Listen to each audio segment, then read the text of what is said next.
આગળ સમાચારમાં વાત કરીએ। સમાચાર રાજકોટથી સામે આવી રહ્યા છે, જેમાં મેડિકલ ડીનનું નિવેદન સામે આવ્યું છે। તો મેડિકલ કોલેજના ડીન ડોક્ટર ભારતી પટેલનું નિવેદન સામે આવ્યું।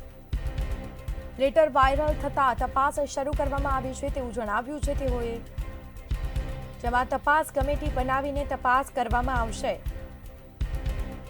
તો આ અંગે તપાસ થશે। બાયોમેટ્રિકથી તબીબોની હાજરી પૂરવાની રહેતી હોય છે, જેમાં સરકારી સેવાનો સવારે 9 થી 5 સુધીનો સમય રહેતો હોય છે।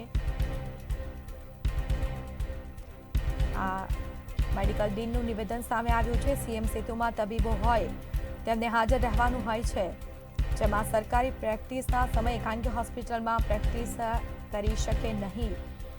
તો તપાસ કમિટી બનાવાશે અને આ અંગે તપાસ થશે। ખબર છે કે પ્રાઇવેટ પ્રેક્ટિસ કરે છે એવું આ ભાઈ અત્યારે બોલ્યા, બરાબર? તો એના માટે અમારે તપાસ કરવી જ પડે, એટલે અમે તપાસ ચાલુ કરી દીધી છે। અમે ભેગા થયા છીએ, અમે અમારી તપાસ ચાલુ કરી દીધી। કેટલા ડોક્ટરો છે એની સામે તપાસ કરવામાં આવશે?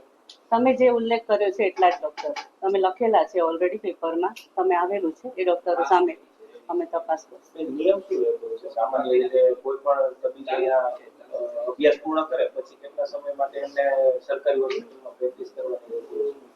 તેનામાં જે નામ છે એ કરાર આધારિત હતા કે પછી કઈ રીતના જે નામ સામે આવ્યા છે 19 ડોક્ટરોના, એ બધું જ હમણાં અમે તપાસ કરીએ છીએ। એ તપાસ કરીને જ પછી અમે કહેશું, એમને મને નહીં। કેટલા લોકોની સામાન્ય રીતે નિયમ શું છે? આપણે ખાલી એ વાત કરીએ। નિયમમાં શું?